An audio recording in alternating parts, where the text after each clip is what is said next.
ವಂಶರಾಮಶ್ಚೈವ ಋಷಿಕೇಶಸ್ತಥೈವಚ ಶ್ರುತಕೀರ್ತಿರು ವಂಶರಾಮಃ ಪಂಚೈತೆ ರತ್ನ ಸನ್ನಿಭಾಹ. ಇವರು ಈ ವಿದ್ಯಾಪೀಠದ ಕ್ರಾಂತಿ ಮತ್ತು ಇವರ ಜೀವನದಲ್ಲಿ ನಡೆಯುವಂತಹ ಎಲ್ಲ ಕ್ರಾಂತಿ, ಇವರಿಂದ ಆಗುವಂತಹ ಮುಂದಿನ ಶಾಸ್ತ್ರೀಯವಾದಂತಹ ಪಾಠದ ಕ್ರಾಂತಿ, ಇವೆರಡೂ ಒಳ್ಳೆ ಕಾಂತಿಯುಕ್ತವಾಗಿರಬೇಕು ಅನ್ನೋ ಕಾರಣಕ್ಕಾಗಿಯೇ ಶ್ಲೋಕದ ಆದ್ಯಂತಗಳಲ್ಲಿ ಕಾಂತ್ಯರ್ಥಕವಾದಂತಹ ಶ್ರೀ ಭಾ ರತ್ನ ಸನ್ನಿಭಾಹ.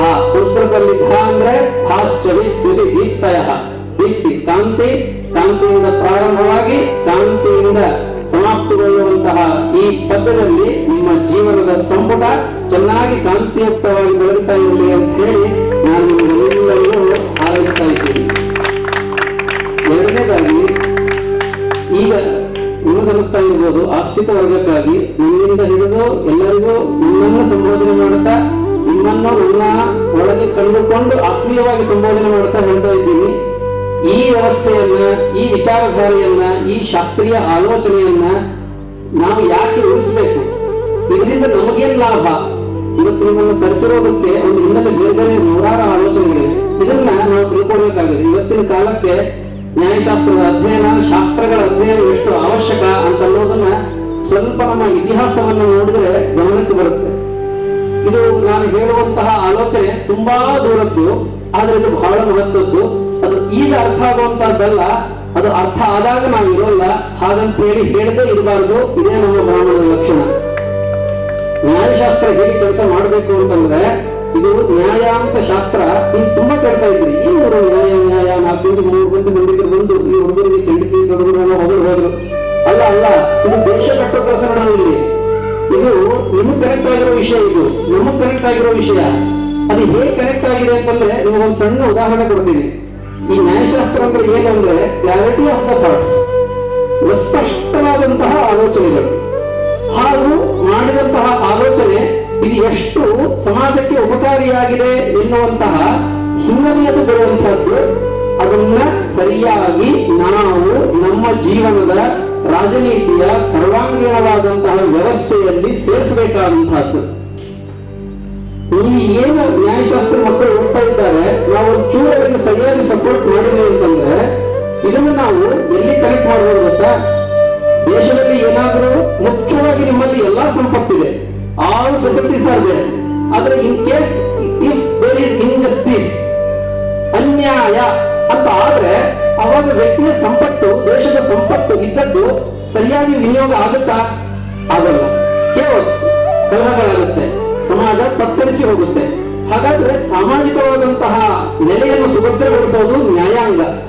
ಆ ನ್ಯಾಯಾಂಗದಲ್ಲಿ ಬೇಕಾಗಿರೋದು ಅತಿ ಸೂಕ್ಷ್ಮವಾದಂತಹ ವಿಚಾರ ಹಾಗೂ ಆ ಸೂಕ್ಷ್ಮ ವಿಚಾರಕ್ಕೆ ಬೇಕಾದಂತಹ ನೈತಿಕ ಪ್ರಜ್ಞೆ, ಧಾರ್ಮಿಕ ಮೌಲ್ಯಗಳು ಹಾಗೂ ನಾನು ಅಧ್ಯಯನ ಮಾಡಿದ್ದು ಇಲ್ಲಿ ಏನು ಉಪಯೋಗ ಇರುವಂತ ಕಲ್ಪನೆ. ಸಾಮಾನ್ಯವಾಗಿ ಲೌಕಿಕ ವಿದ್ಯೆಯಲ್ಲಿ ಹೆಚ್ಚಾಗಿ, ನಾ ಎಲ್ಲ ಅಂತ ಹೇಳಲ್ಲ, ಹೆಚ್ಚಾಗಿ ಲೌಕಿಕ ವಿದ್ಯೆಯಿಂದ ನನಗೇನು ಪ್ರಯೋಜನ? ಯಾಕಂದ್ರೆ ನಾವು ಅದನ್ನೇ ಹೇಳ್ತಾ ಇದ್ದೀವಿ.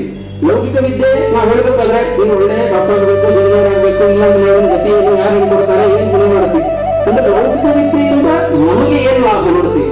ಆದ್ರೆ ಶಾಸ್ತ್ರವಿದ್ಯೆ, ಇದು ನಾವೇನ್ ಆಲೋಚನೆ ಮಾಡ್ತಾ ಇದ್ದೀವಿ ಅಂತಂದ್ರೆ ಈ ಶಾಸ್ತ್ರವಿದ್ಯೆಯಿಂದ ಲೋಕಕ್ಕೆ ಏನ್ ಲಾಭ, ಇದನ್ನ ಆಲೋಚನೆ ಮಾಡ್ಬೇಕು. ಶಾಸ್ತ್ರವಿದ್ಯೆ, ನಾನು ಪಡೆದಂತಹ ಶಾಸ್ತ್ರವಿದ್ಯೆಯನ್ನ ಲೋಕಕ್ಕೆ ಹೇಗೆ ಕೊಟ್ರೆ ಇದು ಸಾರ್ಥಕ ಆಗುತ್ತೆ ಅಂತ ಆಲೋಚನೆ ಮಾಡುವುದು ಶಾಸ್ತ್ರೀಯ ವಿದ್ಯೆಯನ್ನು ಕಲಿಯುವಂತಹ ಶಾಸ್ತ್ರದ ವಿದ್ಯಾರ್ಥಿಯ ಲಕ್ಷಣ.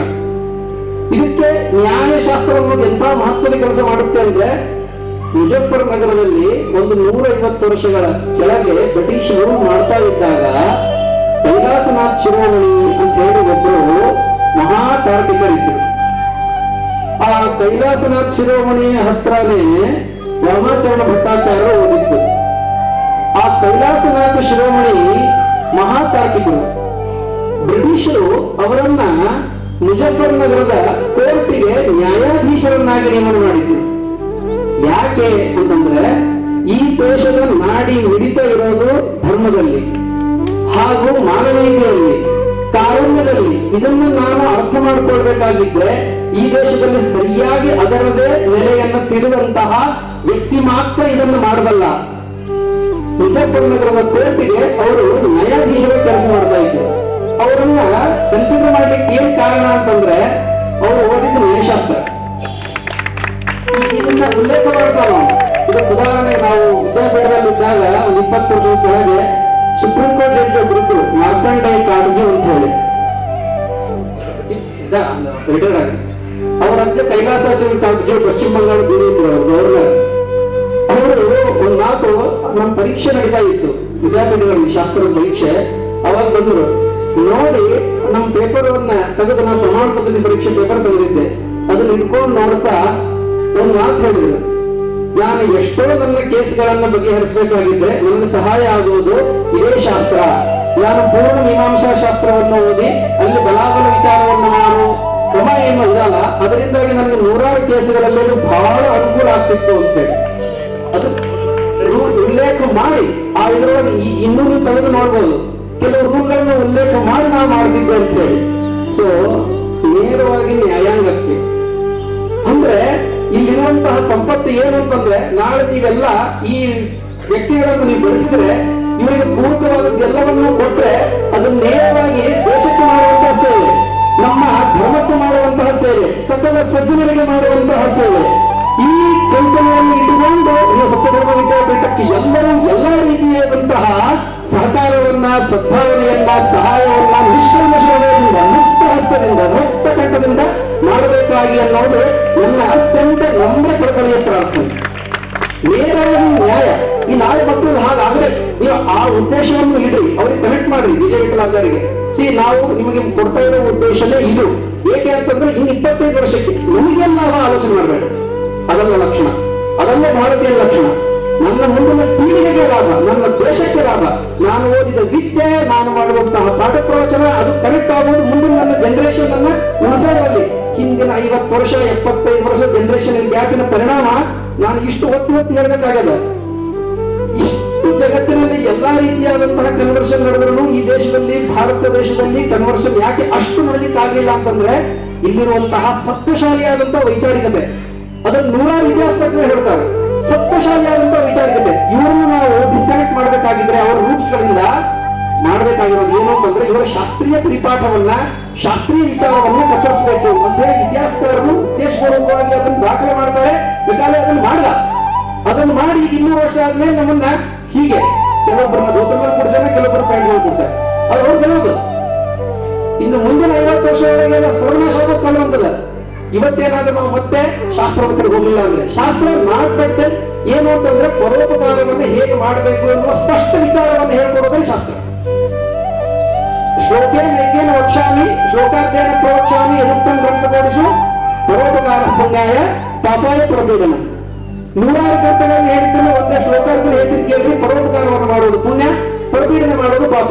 ಪರೋಪಕಾರ ಹೇಗೆ ಮಾಡಬೇಕು, ಯಾವಾಗ ಮಾಡಬೇಕು, ಹೇಗೆ ಮಾಡಬೇಕು, ಕಿಂ ಭಾವಯೇ ಕೇನ ಭಾವಯೇ ಕಥಂ ಭಾವಯೇ, ಇದನ್ನು ತಿಳಿದರೆ ಆವಾಗ ಯಾರಿಗೆ ಉಪಕಾರ ಮಾಡಬೇಕು, ಎಷ್ಟು ಉಪಕಾರ ಮಾಡಬೇಕು, ಹೇಗೆ ಉಪಕಾರ ಮಾಡಬೇಕು ಅನ್ನೋ ಆಲೋಚನೆ ಶಾಸ್ತ್ರದ ವಿದ್ಯಾರ್ಥಿಗೆ ಇರುತ್ತೆ.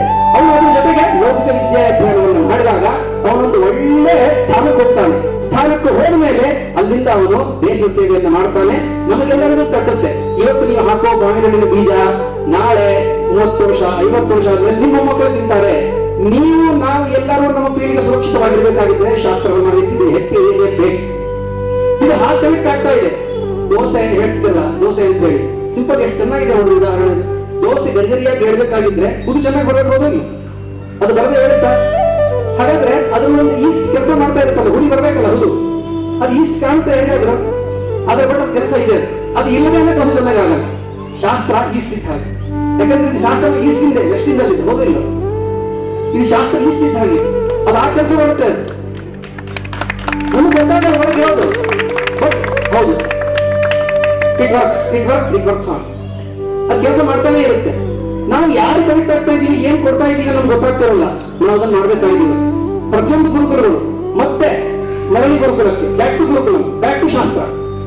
ನೀವು ನೋಡೋದು ಹೇಗಿರುತ್ತೆ. ಎರಡನೇ ಲಾಭ ಏನು ಅಂತಂದ್ರೆ ಮನಸ್ತೃಪ್ತಿ, ಆತ್ಮತೃಪ್ತಿ, ಧೈರ್ಯ, ವಿಶ್ವಾಸ, ನಿಷ್ಠೆ, ಪರೋಪಕಾರದ ಆಲೋಚನೆಗಳು, ಸಂತೃಪ್ತ ಭಾವ. ನಾವು ಬರ್ತಾ ವಿಜ್ಞಾನ ಹೇಳ್ತಿದ್ರು, ಮಗಾದ ಸಂಸ್ಕೃತವನ್ನು ಯಾಕೆ ನಾವು ಬಹಳ ಅದೃಷ್ಟಶಾಲಿಗಳಿಂದ ಚೆನ್ನಾಗಿ ಓದ್ತಾ ಇದ್ದೀವಿ, ಅರ್ಥ ಮಾಡ್ಕೊಳ್ತಾ ಇದ್ದೀವಿ, ಅದ್ಭುತ ಅಲ್ಲ ಅಂತ ಹೇಳಿ. ಇದೊಂದು ಅದ್ಭುತವಾದದ್ದು. ಇದನ್ನ ಕನೆಕ್ಟ್ ಮಾಡುವಂತಹ ಒಂದು ಒಳ್ಳೆ ವ್ಯವಸ್ಥೆ ಹೊಳೆನರಸೀಪುರದಲ್ಲಿ ನಿಮಗಾಗಿ ಬಂದಿದೆ. ನಿಮಗೊಂದು ಒಳ್ಳೆ ಅದೃಷ್ಟ ತೆರೆದಿದೆ. ಸತ್ಯ ಧರ್ಮ ವಿದ್ಯಾಪೀಠ ರೂಪದಿಂದ ನಿಮ್ಮ ಜೊತೆಗೆ ಇದೆ. ತನ್ನನ್ನ ಗಂಧದಂತೆ ತೆಗೆದುಕೊಳ್ತಾ ಇರುವಂತಹ ಒಬ್ಬ ಒಳ್ಳೆ ವ್ಯಕ್ತಿ ವಿಜಯ ವಿಠಲಾಚಾರ್ಯ ಇದ್ದಾರೆ. ಈ ಮಕ್ಕಳು ಇಷ್ಟೇ ಇಲ್ಲ ಮಾಡ್ತಾ ಇದ್ದಾರೆ ಸಾಧನೆ ಅಂತಂದ್ರೆ ಗುರುವಿನ ತ್ಯಾಗ ಬಹಳ ಮಹತ್ವದ್ದು. ಅವನು ಭಕ್ತಿ ಉಳಿದಾಗ ಹೊರಿತಾರೆ. ಅವಳಿಗೆ ಹೇಳ್ಬೇಕಾಗಿದ್ರೆ ಹಂಚು ಕಾಯ್ಬೇಕು. ಸುಡೋದು ಹಂಚು, ಅದು ಸುಟ್ಟು ಹೋಗುತ್ತೆ, ಬುಡ ಬಂದು ಹೋಗುತ್ತೆ. ದೀಪ ಬೆಳಕು ಬರಬೇಕಾಗಿದ್ರೆ ಭಕ್ತಿಯಾಗಿ ಬೆಳೆತಾನೆ. ಅವನು ಕಷ್ಟಪಡ್ತಾನೆ ಗುರುವಾದವನು. ಆಮೇಲೆ ಬೆಳಕು ಬರುತ್ತೆ, ಆಮೇಲೆ ಹೋಳಿಗೆ ರುಚಿ ಬರುತ್ತೆ. ಹಾಗೆ ತನ್ನಂತಾನು ಒಳ್ಳೆ ಸುಗಂಧ ಬರಬೇಕಾಗಿದ್ರೆ ತೆಗೆದುಕೊಳ್ಬೇಕು ಗುರುವಾದವನು. ಅವನು ಗಂಧದಂತೆ ತೆಗೆದುಕೊಳ್ಬೇಕು. ನೀವು ಗುರುಗಳು ಗಂಧದಂತೆ ತೆಗೆದುಕೊಂಡ್ರು ಅಂತ ಹೇಳಿ ನಿಮ್ಮಲ್ಲಿ ಇವಾಗ ಒಂದು ಒಳ್ಳೆ ಸುಗಂಧ ಇದೆ. ಯಾಕಂತಂದ್ರೆ ಅದು ಅವ್ರ ಹೆಸರೊಳಗೆ ಅದ. ನಿಮ್ಮ ಊರಿಗೆ ನಿಮ್ ಗುರುಗಳು ಸಿಕ್ಕವರು ವಿಜಯ ವಿಠಲಾಚಾರ್ಯನವರು ಸಂದಲ್ ಹೋದಿಲ್ಲ. ಇದು ಇಂಗ್ಲಿಷ್ ಮುಗ ಇದು, ಅದ್ರಲ್ಲಿ ಸ್ಯಾಂಡಲ್ ಅಂತ ಹೋದ್ರೆ ವಿಜಯ ವಿಠಲಾಚಾರ್ ಸ್ಯಾಂಡಲ್. ಮೈಸೂರು ಸ್ಯಾಂಡಲ್ ಸೋಪ್ ಏನು ಗಂಧದ್ದು ಹೋದ ಇಲ್ಲ, ಗಂಧದಂತೆ ಸ್ಯಾಂಡಲ್ ಅಂತ ವ್ಯಕ್ತಿ ಇದ್ದಾರೆ. ಆದ್ರೆ ಅದ್ರ ಗಂಧ ಡಲ್ಲ. ಮತ್ತೆ ಇಟ್ ಈಸ್ ಫ್ರಾಗ್ರೆನ್ಸ್ಫುಲ್. ಒಳ್ಳೆ ಗಂಧದಂತೆ ತೆಗೆದುಕೊಳ್ಳುವಂತಹ ವ್ಯಕ್ತಿ ಗುರುವಾಗಿ ಸಿಕ್ಕರೆ ಏನಾಗುತ್ತೆ ಅಂತ ಇವತ್ತು ಕಾರ್ಯಕ್ರಮ ಸಾಕ್ಷಿ. ಹೀಗಾಗಿ ಇಂತಹ ಒಬ್ಬ ಒಳ್ಳೆ ಗಂಧದಂತೆ ತನ್ನನ್ನ ಸಮರ್ಪಿಸಿ ಮಕ್ಕಳಲ್ಲಿ ಒಂದು ಒಳ್ಳೆ ವಾಸನೆಯನ್ನು ಸುಗಂಧ ಬರುವಂತೆ ಮಾಡುವಂತಹ ಗುರುಗಳು ಒಬ್ಬ ಯೋಗ್ಯ ವ್ಯಕ್ತಿ ಊರಲ್ಲಿ ಇದ್ದಾರೆ. ಸ್ವಾಮಿಗಳ ದೂರದೃಷ್ಟಿ, ಸ್ವಾಮಿಗಳ ನಮ್ಮ ಶ್ರೀಪಾದಂಗಳವರ ಸತ್ಯಾತ್ಮಕ ಶ್ರೀಪಾದಂಗಳವರ ಈ ದೂರದೃಷ್ಟಿ ಏನಿದೆಯಲ್ಲ ಹೊಸ ಸೃಷ್ಟಿಯನ್ನು ಮಾಡ್ತಾ ಇದೆ. ಸೊ ಯಾವಾಗಲೂ ಥಾಟ್ಸ್ ಅನ್ನ ಕ್ಲಿಯರ್ ಮಾಡೋಣ. ನಾವು ನಮ್ಮ ಬುದ್ಧಿಗಳನ್ನ ಒಳ್ಳೆ ಸದ್ವಿಚಾರಗಳ ಅಧ್ಯಯನದ ಮೂಲಕ ಶುದ್ಧವನ್ನಾಗಿ ಮಾಡಿದ್ರೆ ನಾಳೆ ಇಲ್ಲಿ ಅವರಲ್ಲಿ ನೋಡುವಂತಹ ಪ್ರತಿ ಒಂದು ಜೀವನದ ಕಿರಣಗಳು ನೂರಾರು ಜನಕ್ಕೆ ಆಸರೆಯಾಗುತ್ತೆ. ಹೀಗಾಗಿ ನಮ್ಮೆಲ್ಲರ ಕರ್ತವ್ಯ ಯಾವುದು ಅಂತಂದ್ರೆ ಇಂತಹ ವಿದ್ಯಾಪೀಠಗಳನ್ನ, ಇಂತಹ ಆಚಾರ್ಯಗಳನ್ನ ಬೆಳೆಸಿ ಅವರಿಗೆ ನಮ್ಮ ಕೈಲಾದದ್ದನ್ನ ಮಾಡೋದು. ಯಾವುದು ಮಾಡ್ತಾ ಇರ್ತೀವಿ ಅದು ಅದರ ದೇಶದ ಸೇವೆ ಆಗಿರುತ್ತೆ. ಎಲ್ಲ ಸಕಲ ಸಜ್ಜನರು ಬರೀ ಒಂದು ಜಾತಿ ಹೇಳ್ತಾ ಇಲ್ಲ. ಈಗ ಏನು 3 ತಾಸಿನಿಂದ ಕ್ಯಾಮ್ರಾ ಹಿಡ್ಕೊಂಡು ನಿಂತಾರಲ್ಲ, ಅವ್ರು ಎಷ್ಟು ಕಷ್ಟಪಟ್ಟಿರ್ತಾರೆ. ಅವ್ರಿಗೂ ನ್ಯಾಯ ಕೊಡಬೇಕಾಗ, ಅವ್ರ ಬಗ್ಗೆ ನಾವು ಆಲೋಚನೆ ಮಾಡ್ಬೇಕಾಗ. 3 ಸಲ ಬಂದು ಪಾಪ ಆ ವಯಸ್ಸಿನವ್ರ ನಮ್ಮ ಮೈಕನ್ನ ಸರಿ ಮಾಡಿದ್ರು, ಅವ್ರ ಬಗ್ಗೆ ಆಲೋಚನೆ ಮಾಡ್ಬೇಕಾಗ. ಅವ್ರು ಯಾಕೆ ಇಷ್ಟ ಕಿತ್ಕೊಂಡ ಇದ್ರೊಳಗೆ ಯಾಕೆ ನಿಂತ್ಕೊಳ್ಳಿಕತ್ತ ಸುತ್ತಾ ಇರುತ್ತೆ, ಅದನ್ನು ಮಾಡ್ಲಿಕ್ಕತ್ತ. ಎಲ್ಲರಿಗಾಗಿಯೂ ಕನೆಕ್ಟ್ ಮಾಡುತ್ತೆ ಶಾಸ್ತ್ರ ಇದೆ. ಯಾಕಂದ್ರೆ ಸಜ್ಜನರಿಗಾಗಿ ಪ್ರಯತ್ನ ಮಾಡುತ್ತೆ. ಇಂತಹ ಒಂದು ಒಳ್ಳೆ ಆಲೋಚನೆಯನ್ನು ಬಿತ್ತುತ್ತಿರುವ ಪ್ರತಿಯೊಂದು ಗುರುಕುಲಗಳನ್ನ ನಾವು ಬೇಗತ್ತಬೇಕಾಗಿದ್ದು ನಮ್ಮ ಕರ್ತವ್ಯ. ಎಲ್ಲರಿಗೂ ಕರೆಕ್ಟ್ ಆಗ್ಬೇಕು, ಎಲ್ಲರಿಗೂ ನ್ಯಾಯ ಒದಗಬೇಕಂತಂದ್ರೆ ಅವನಿಗೆ ನ್ಯಾಯದ ಕಣ್ಣು ಇರಲೇಬೇಕು. ಹೀಗಾಗಿ ಈ ಶಾಸ್ತ್ರವನ್ನ ಚೆನ್ನಾಗಿ ಅಧ್ಯಯನ ಮಾಡಿ ಈಗೇನು ಮಕ್ಕಳು ಅಲ್ಲಿ ಹೋಗ್ತಾ ಇದ್ದಾರೆ, ಇವರು ಬುನಾದಿಯಾಗಿ ಮುಂದಿನ ಮಕ್ಕಳು ಈ ವಿದ್ಯಾಪೀಠದಿಂದ ಬರುವಂತಹ ಒಬ್ಬ ಒಳ್ಳೆ ವಿಶಾಲವಾದಂತಹ ಪ್ರಾಂಗಣವಾಗಲಿ, ಮುಂದಿನವರು ಮೇಲ್ಮಹಡಿಯಾಗಲಿ, ಹೀಗೆ ಇದ್ದ ಮೇಲ್ಮಹಡಿ ಏರ್ತಾನೆ ಹೋಗ್ಲಿ, ಅದಕ್ಕೆಲ್ಲ ನೀವು ಬುನಾದಿ ಆಗಿರ್ತೀರಿ. ಅದಕ್ಕೆ ಮುಖ್ಯ ಬುನಾದಿ ಯಾರು ಅಂತಂದ್ರೆ ಈಗ ನಾಳೆ ಇವರೇ ಅಧ್ಯಾಪಕರಾಗಿ ಬರಬೇಕು. ಇವರು ಬಂದಾಗ ಇವರ ಮೇಲೆ ಒಂದು ಒಳ್ಳೆ ಶಾಶ್ವತವಾದಂತಹ ಸುಖದ ನೆರಳಿರಬೇಕು. ಅದು ಇದ್ದಾಗ ತಲೆ ಬಿಸಿ ಆಗುತ್ತೆ. ಸೈಕೊಳ್ಬೇಕು ತಮ್ಮಂತಾವು. ಅವ್ರು ಹೇಳಿದ್ರು, ಮೈಸೂರಿನ ಒಬ್ಬರು ಬಂದವರು ಹೇಳಿದ್ರು, ಮಕ್ಕಳು ಬಹಳ ಚೆನ್ನಾಗಿ ಹಿಂದಿನ ಕಾಲಕ್ಕೆ ಓದ್ತಾ ಇದ್ದಾರೆ. ಮರದ ಕೆಳಗೆ ಪಾಠ ಅದು ಒಂದಿಷ್ಟು ಬೇಸಿಗೆ ಕಾಲ ಚೆನ್ನಾಗಿ ವರ್ಷ ಪೂರ್ತಿ ಮರದ ಕೆಳಗೆ ಪಾಠ ಮಾಡ್ಲಿಕ್ಕಾಗುತ್ತಾ? ಹೀಗಾಗಿ ನೀವು ಒಳ್ಳೆ ಆಸ್ತಿಕ ಮಹಾಜನತ ಏನಿದ್ದಾರೆ ನಮ್ಮ ಈ ವಿದ್ಯಾಪೀಠದ ಸದ್ಯರ್ವ ವಿದ್ಯಾಪೀಠದ ಅಧ್ಯಾಪಕರನ್ನ ಹಾಗೂ ಮಕ್ಕಳನ್ನ ಮರದ ಕೆಳಗೆ ಕೂಡಿಸುವಂತವ್ರು ಆಗೋಲ್ಲ ಅನ್ನೋ ಪೂರ್ಣ ಭರವಸೆ ನನಗೆ. ಅವ್ರಿಗೊಂದು ಒಳ್ಳೆ ಮನೆಯ ಸೂರು ಸಿಗಬೇಕು. ಅವರು ನಮ್ಮ ಶಾಸ್ತ್ರದ ಪರಂಪರೆಯನ್ನ ಎಲ್ಲಕ್ಕೂ ಅವರು ಕೊಡುಗೆ ಹಾಕ್ಬೇಕು. ಅದರಲ್ಲಿ ನಿಮ್ಮ ಪಾತ್ರ ಇರುತ್ತೆ ಅಂತ ಅವ್ರು ನೆನೆಸ್ತಾ ಇರಬೇಕು. ಹೀಗೇನೆ ವಿದ್ಯಾಪೀಠ ಬೆಳೀತಾ ಇರಲಿ. ಒಳ್ಳೆಯ ಆಸ್ತಿಕ ಜನರಿಗೆಲ್ಲ ಇದರ ಎಲ್ಲಾ ರೀತಿಯಾದಂತಹ ಲಾಭಗಳು ಸಿಗಲಿ ಅಂತ ಹೇಳ್ತಾ, ವಿಶೇಷವಾಗಿ ಪಾಲಕರು ನೀವೊಂದು ಒಳ್ಳೆ ಕೆಲಸ ಮಾಡಿದಿರಿ. ಒಳ್ಳೆ ಗುರುಗಳು, ಒಳ್ಳೆಯ ವಾತಾವರಣ, ಮುಖ್ಯ ದೂರದೃಷ್ಟಿಯ ನಮ್ಮ ಸ್ವಾಮಿಗಳ ಛತ್ರ